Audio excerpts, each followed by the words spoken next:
Osi, it's that time again. Mm-hmm. It's the time when you work for free. It's podcast time. I am currently not under contract, J-Bell. The Jason and Osi podcast. Yeah. And if we don't get Osi's contract done soon, it's going to be just the Jason podcast. It's going to be Jason and Simon. Maybe Jason and Chris. Jason, Chris, and Will. But there's going to be no Osi. I can guarantee you that. I can't. They're sending in all these requests, J-Bell. Hey, can you guys do this? Can you do it?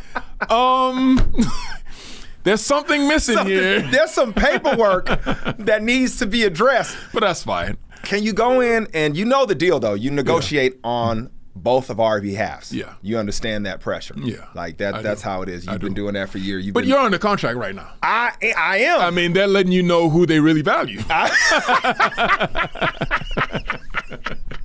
One of us here is valued more than the other. That's why it's the Jason and Osi. I was wondering why it was the Jason and Osi part.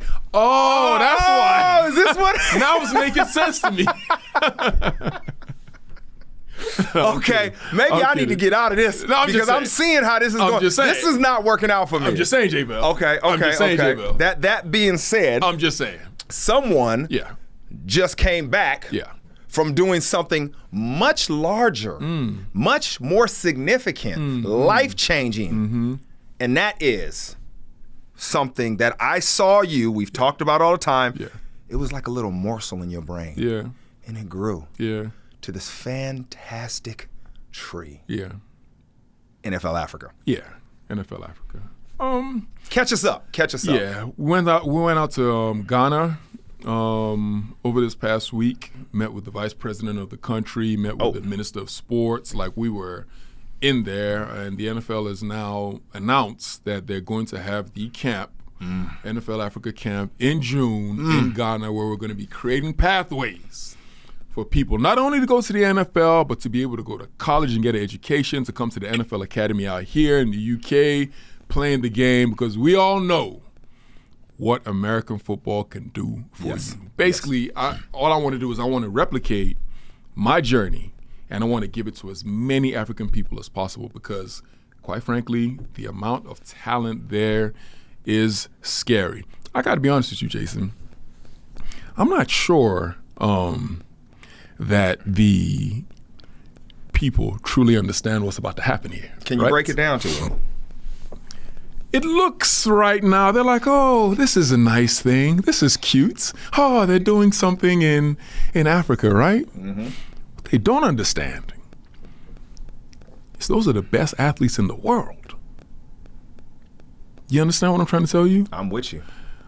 Once this faucet gets turned on, and these guys start getting trained, they start eating properly, they start understanding the game of football, it's going to be tough luck for everybody else, J-Bell.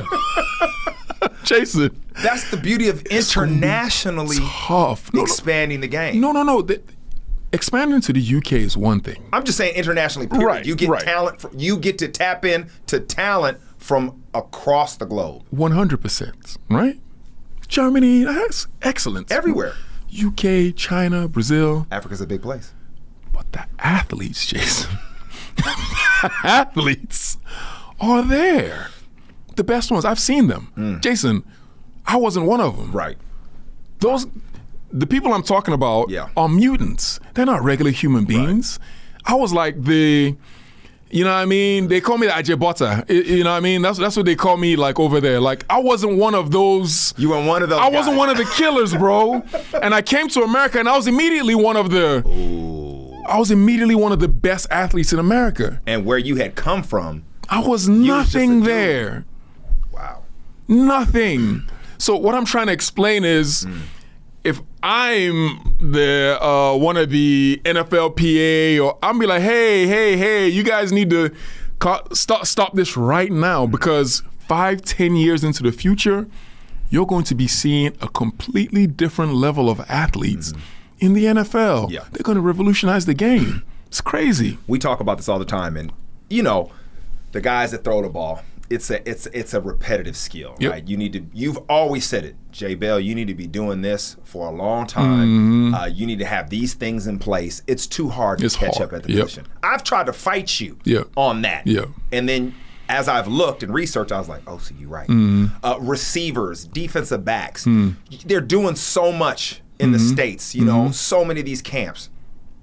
But these big dudes, it doesn't take time with the proper coaching to get somebody who's just bigger, stronger, and faster up to speed. Because the game of football is won on the line of scrimmage. Yes. And every year, what are they struggling to find? Big guys that can move, that can bend.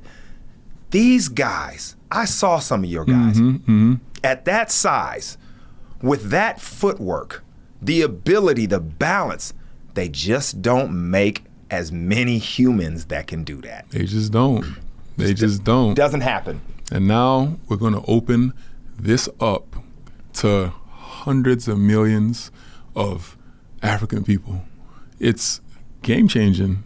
It is. It is. It's fantastic, man. I can't wait. Kick, I want to say one thing, and I've said this to you before outside of this, but I always talk about how people are going to remember you, and what you just said was key. I'm trying to replicate my experience, what the game has done for you. You know, you came to this country for education. You were going to get that regardless, but other people don't have that opportunity. This gives them an opportunity, even without going pro, to change their lives, their families' lives, their future.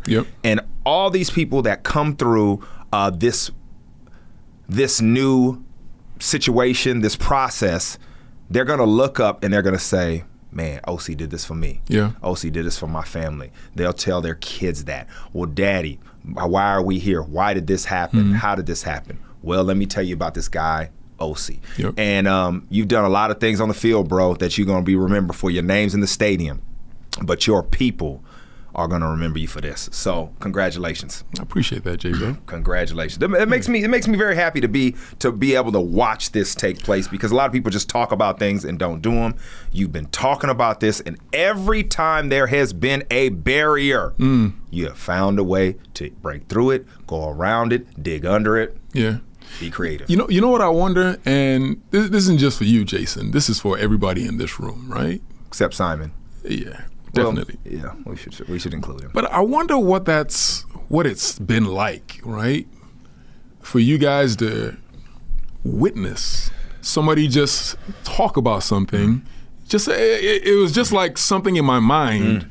And then now all of a sudden you see that just come to fruition. Like, I've always wondered what that must be like. Yeah. It feels to me, I can only speak because nobody else has a microphone in front of them. It's what it's been for me is it's been interesting to watch how hard it's been. Yet how easy it sounds. That is fascinating. How hard it's been. How before even you talked about it, you were investing your own money in it. Before you even kind of knew what you were doing, your action was to put money and effort behind something. But you didn't know what that thing was. What it does make me realize is whatever you're passionate about, anyone, people might not see it. But if you keep going forward and pushing, opportunities may arise out of that, where someone else or somebody else or some organization will be like, yeah, that makes sense. Nobody knows all the hard lifting you got to get there. But it makes you go, don't give up because it's not getting traction. Because eventually it will. And how far are you willing to go and push? Some of the greatest things that have been invented in the history of our planet have been things that have manifested out of someone's thoughts, and they just kept pushing. So that's what you've done, and it's just the beginning. Just the start. We got years of this. Just the start. So that's what you've been doing. How was your flight back? We need some OC travels. How was the flight? No, it was good, man. It was good? It was really good, No problems. I was on the plane, and as I was on the plane, I looked around. There was like 10, maybe 12 NFL people on the flights. And I was looking around, I was like, yo, y'all really came to Africa. Did you want to laugh out loud? I laughed. I was laughing in my head. I was like, yo. I really brought y'all to Africa, bro. Y'all in Ghana. Oh my y'all God. walking around Ghana. The NFL, a $100 billion organization. You right here in Ghana. Just walking around like we here. Crazy. We here. It's Crazy. real. Back to your point. Crazy. We are here, bro. I'm happy for that. Yep. Yeah, man. So, is it Karen time already? I mean, let me look at. Is it Karen time already? I mean, there's a lot of things that happen in football. Okay, let's we talk can kind of about talk about that. Yeah. We can kind of. Let's talk about the football stuff. Then we'll go see what's going on. I will say this because I don't know what we said on the last podcast because it was so long ago. Yeah. But I've never been this exhausted mentally in the off season. Yeah, it's too much going on. It's too much going on. They need to calm down. I love it, but man, it's too much. The moves that have been made. Yeah. I mean, listen, I wouldn't want to be in the AFC, and I wouldn't want to be in the AFC West because it is a battle. It is too many quarterbacks. It's going to be amazing. I just don't know what to think, but all this quarterback movement, never seen it before. It's going to make it so exciting, and I'm just trying to catch up with everything going on right now because these teams have completely changed. Yeah, even in the AFC East. Like when I look at, obviously we know Buffalo, we know they're a very good football team, but when I look at Miami and when I look at what they've done offensively, right? We hope Tua is going to show up, right? We hope he's going to be the quarterback that everybody thinks that he should be. But they got two of the fastest players in football on their football team now. They traded for Tyreek Hill, gave him I don't even want to talk about that money. Some more of that big chalupa. Right. And they have Jalen Waddle. Two of the same kind of guys. Speedy guys, after right? The catch are deadly. Yeah, defensively they're good. And then when I look at their new head coach, right? Yeah. When I look at him, he seems to me like a savant. Right? He seems to me like something is, one of those like geniuses who just, he just knows too much. Yeah, he's next level. Yeah, he seems to me like one of those kind of guys. Yeah. And so just seeing the way that comes together, it's going to be crazy. You're right. And I'm glad you brought that up because we talk about team building. We said what Tua does well. He's a ball distributor. What does that mean? He makes quick decisions, gets rid of the balls, and gets rid of his passes quickly. And the same thing happened in Alabama. He had playmakers on the outside. So what has Miami done? They said, let's see if you're that guy if we build the team around you. Instead of saying, Tua can't do this, Tua can't do that. They went and they got him playmakers. Now it's on him to do that. And you're right. It could be crazy because you have to have that kind of offense because you know what that boy that you got to play against, Josh Allen, he's a whole different monster. And everybody, it's funny. Remember when we started in NFL and it was all about the big, strong arm quarterbacks? I mean, probably when you first came in, I mean, that's what it was. Then it kind of went around and kind of changed a little bit. I feel like it's going back to them. All the guys that are balling can just sit back there and hurt you vertically down the field and throw through any kind of weather. So, I mean, Tua's not going to be that guy. He got that Miami sunshine. Them boys can run fast. Boy, what? When you got that heat, you nice and lubed up. You're going to be out there running. You nice and slippery too, you know what I'm saying? Yeah. So, I like that team, man. And I'm also really Russell Wilson, man, Denver. Yeah. Denver got a good defense, some good wide receivers. We're not talking enough about Denver. Yeah. Defensively, good, right? Yeah. We got to see what they are without Vic Fangio, their head coach. But with Russell Wilson in there and that team, man, they're going to be hard to beat. Listen, we need to see if Russell Wilson is who we think he is. Yeah, he needs to run more. Yeah, I need to see if Russell Wilson is who I think he is. I watched Russell Wilson, and at times I think this is the best quarterback in football. Like some of the things I see him do, I'm like, oh my goodness, this guy is magnificent. And then sometimes I'm like, what is going on there? And there's been a lot of talk about how Russell Wilson, without that Legion of Boom defense, right, has never reached those heights again. So now it's a clean break. He's gone to the Denver Broncos. This guy's a 10-time Pro Bowler. These guys are Hall of Famer already on paper, right?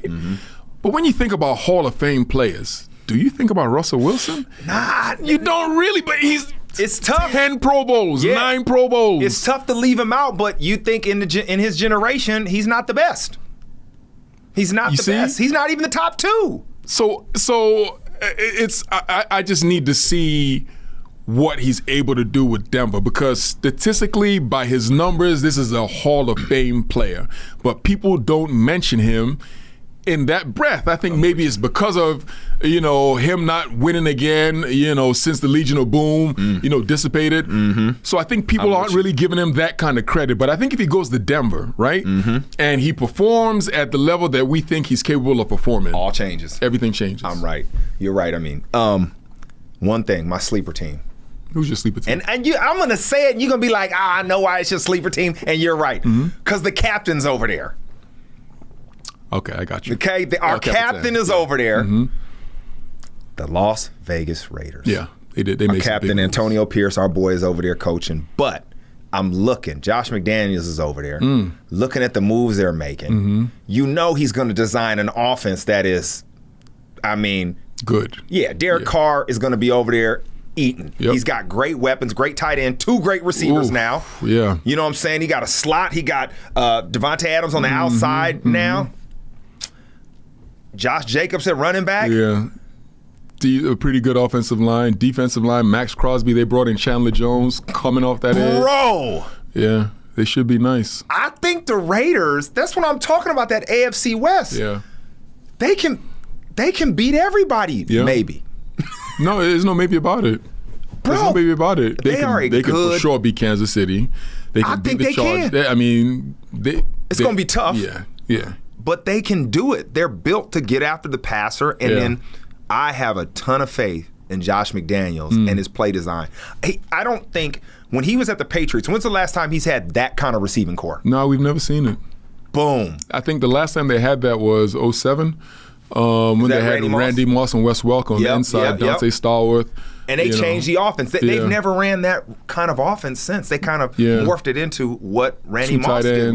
Yeah. No, they went from that to the 2 tight ends with Hernandez and Gronkowski, and then they went back and forth. They always kind of morphed to the personnel, but he's never had that. Nah. So I'm like, what is he going to come up with? Should be pretty interesting. And he's doing things in free agency in the way Belichick wouldn't. They would never go get a receiver and give him the whole bank. No. Now, Bill was a defensive guy. But I'm just saying, like, it's something there.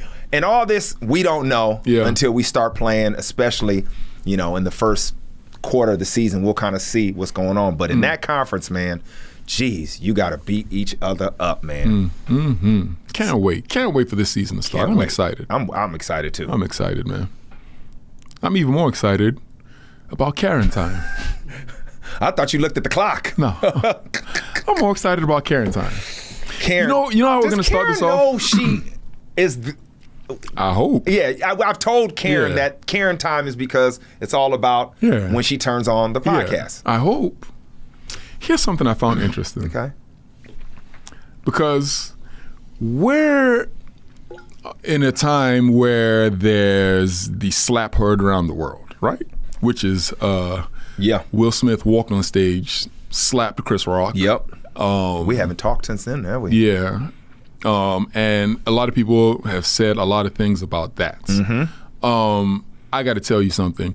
Until like I see, and I'm not one to judge or condemn anybody, right? Can never do that. Yep. But something, when I saw him do that, right? When I saw him do that, something in me like kind of snapped a little bit. Oh, tell me. I don't think I'll be able to watch a Will Smith movie again. Okay. Makes sense. I don't think I will. Makes sense. Like I won't support him in that way, right? Yep. Now, there's a lot of reasons why he did what he did, right? I think obviously there's some things that people may view as him having been emasculated by his wife. There's a lot of talk about, we don't know that. We don't know if that's the reason why he did that. Right. But we don't know what he feels. Yeah, we don't know. But the reaction was extreme, right? And you could see initially he laughed, and then he got the look, and he responded by walking on stage, and slapping Chris Rock, who is a fantastic comedian, nice guy, tells some crazy jokes. Comedian. But that's what they do, right? It's their job. So he slapped him. And I saw that, and the thing that made me, that I was really caught back by was after he started screaming those profanities on stage, right? He won the Oscar, and everybody in there stood up and clapped. And they were celebrating. Like, yeah, you know, this man just got up, walked on stage, and assaulted another human being. And you celebrate this? You celebrate this? This is okay, right? And then you got people defending him. Oh yeah, he's just he has his wife's back, and he's like, what? What are you talking about? Right? What are you talking about? I read this somewhere, and it said you have to resist every move to normalize the outrageous. You resist. Yep. So it's telling you. Yep. And I wasn't even thinking about this until you just said that. I appreciate the fact that the entertainment industry will stand on the stage at their award shows and they will take a stand. They will take a stand against a lot of political things. And I appreciate that. Yeah.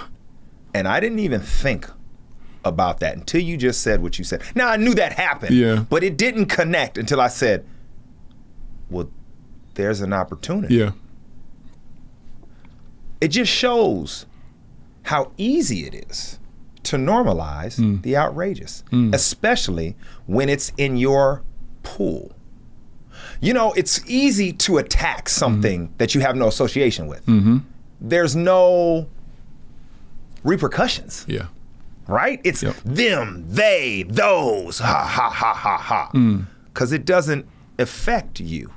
But when it affects you and it's hard, you start to normalize things. It's okay then. It's all right. You start to, and I'm not saying everybody, I'm just saying, I understand this. Yeah. I'm not even pointing the finger. I'm just, when you just said that, it made me go, yeah.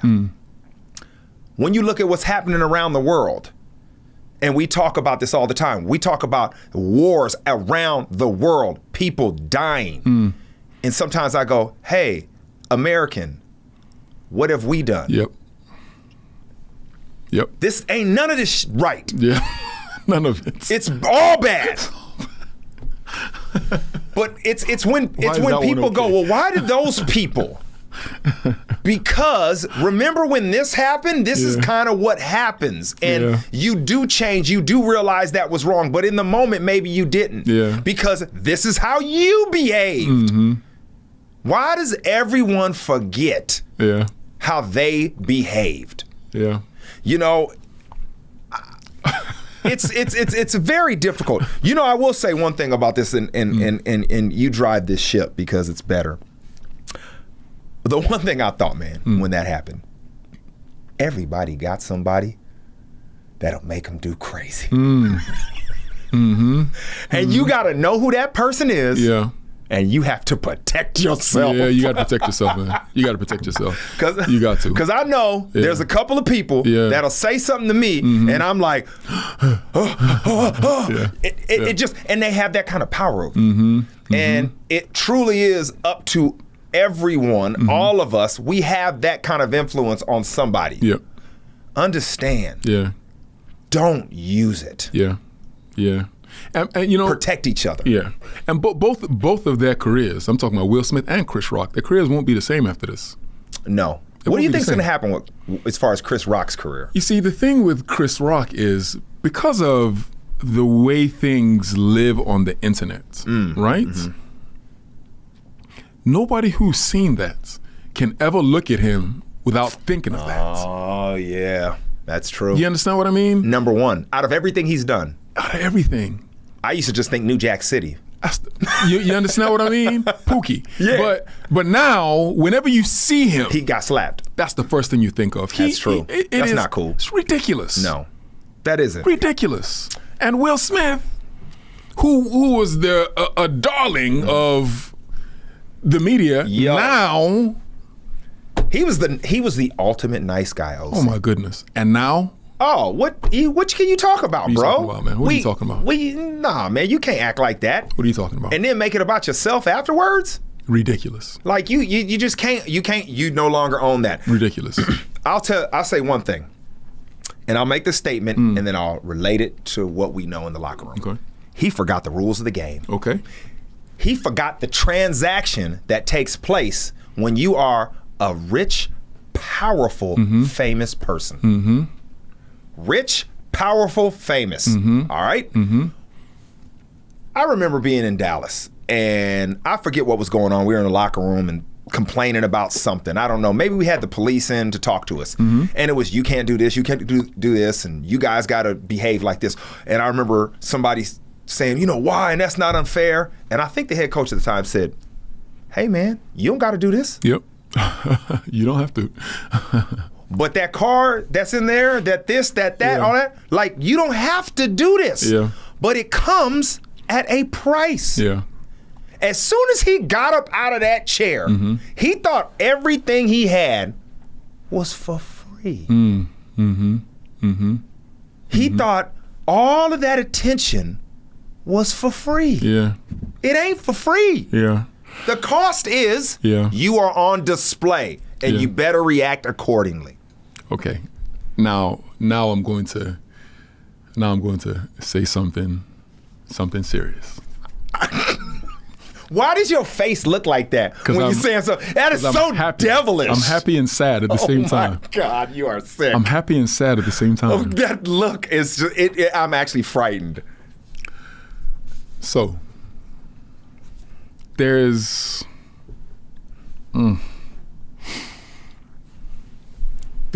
a lot of talk about how bad things are for black people. Okay. And how unfair they are. Okay. Which is the truth. Okay, yep. But I want you to think about something. And we're going to go back to O.J. Simpson. All right? Yes. You think about O.J. Simpson, right? You think about Richard Smith. Do you know who Richard Smith is? Yeah. Richard Black, Robert Smith. Robert Smith, yeah, Robert Smith, right? Yeah, he done something he should be in jail for right now. Oh, he got off a big one, bro. Right?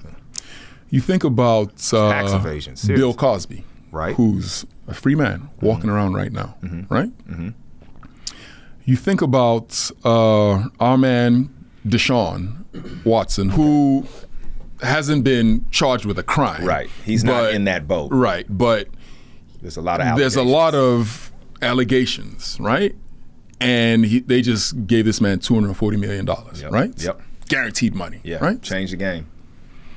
And then you think about Will Smith, who just walked on stage. Yeah. And assaulted a man. Yes, he did. Right? He did. Walking around free, right? You think about all these people. You realize they have one thing in common. They're rich? Yes. They are. Powerful to some extent. Yes. So, is it really black? Or is it rich and powerful? Because the rich and powerful black men are getting away with the same things that everybody else is getting away with. Yeah. They're getting away with the exact same things. Yeah. So now that leads me to believe that the issue really is poverty. But I've been saying that for a long period of time. Yeah. I've been saying that for a long period of time. And I think we really need to dig a little bit deeper into all these things that we say when we say, oh, this and oh, this. Because the rich black people are getting away with murder. They are. Nobody's saying nothing. Oh, people are saying things. People are saying nothing, but how are they getting away with these things? People are saying the same thing about people of other colors that are rich and powerful getting away with stuff. They're saying things. Exactly. But how are they, the supposed, because they lump all black people into one category, right? There's a reason for that. Tell me the reason, Jason. So, no, keep going. No, because I'm saying they lump all black people into one category, right? They put people in the categories, right? Period, right? Yes. But what I'm saying is, the rich black people, the rich and powerful black people, aren't going through the same things as the poor black people. Right. They're not. There's a line of demarcation there, and the rich black people, who are the ones who are usually going about protesting and they're not suffering the same things as the other black people. They're not the same. No, but that is within every racial group. I agree. The social hierarchy and what that means is the biggest crime in any country. Yeah. Not any country, I can't speak like that, but I'll say in America, is being poor. That is the one thing that puts you behind the 8 ball more than anything else, period. Yeah. The way you are treated, the way how much things cost you, how you're treated, opportunities, everything. Now, once you move down that social hierarchy, right, with as far as monetary value is concerned, then if you are at the bottom or in the middle towards the bottom, a lot of times your race becomes something that can be used against you then, because the ones at the top have always tried to separate those who are economically on the lower half of the social scale to fight against each other. Yes. And show their division as far as race, religion, whatever, sexual orientation, all that. They want you to feel like you're different down there, so you can't come together and challenge them up there. I think you're 100% correct in what they're trying to do. Yeah. You're 100% correct. But from what I'm understanding and from what I'm seeing, right, the poor black people and the poor white people are going through the same thing. Yes. They're going through the same thing. Absolutely. Right? Absolutely. Black people, right? Yep. Just have poor people, period, right? Yeah, but poor people, period. Yeah. But we are just we are poorer in terms of the percentage of us that are poorer. Yes. Are black, right? Yes. And so it seems like a lot of these issues are affecting black people, but no, they're affecting poor white people also. Yes. Right? Yeah. Absolutely. And the rich white people and the rich black people are doing the same things. They're doing the same things. They're getting away with the same. Yeah. They are. How do you walk on stage and slap somebody, bro, and they clap for you? Resource. How do you do all these things and then they guarantee you $240 million? How? Doesn't make any sense. It does and it doesn't. Because the way the rules are set up, if you have something of value that somebody needs or wants, you see this? You see this right here? That helps them continue exactly to make an enormous amount of money. The rule book is different. 100%, Jason. 100%. The only thing that changes that authority is people coming together enforcing it. Yeah. But all of this separatism, all of this, we're so not alike, all that, who's pushing that? Yep. The rich and the powerful. And to your point, it was on display. But most of the time, when you are in that position, you got to know the rules to the game, and you got to take it on the chin to stay in that position. You don't want to bring that attention towards that. But we wouldn't even be talking about Will Smith like this. Yeah. We wouldn't even though he is, we wouldn't be, because he's doing things to seem more like everybody else. Yep. He just won. Nobody's mad because you won. Nobody's mad because you did well. But we want to see things in you that we see in ourselves. And you're absolutely right. I mean, the color of money is real wherever you are. And every move people usually make is to protect that position and to protect it for their future, their kids. That's the decision people make. Boom. Shout out to Karen. I will say one thing when we leave, before we leave. About Deshaun Watson, $230 million guaranteed, right? how he's got it and all that. Who would have thought somebody in that situation would have changed contracts forever? Talent, J-Bell. Talent is something else, you know? Because even if teams don't want to pay that money and guarantee it, because they have to put all that money in an escrow account, right? Guess what they're going to do, Osi? Quarterbacks' contracts, hear me now, they're going to be shorter and they're going to be fully guaranteed. Fully guaranteed. So, hey, you might not be able to pay me for those many years, but you're going to give me this 3-year deal guaranteed or I'm not signing. Yep. The game's changed.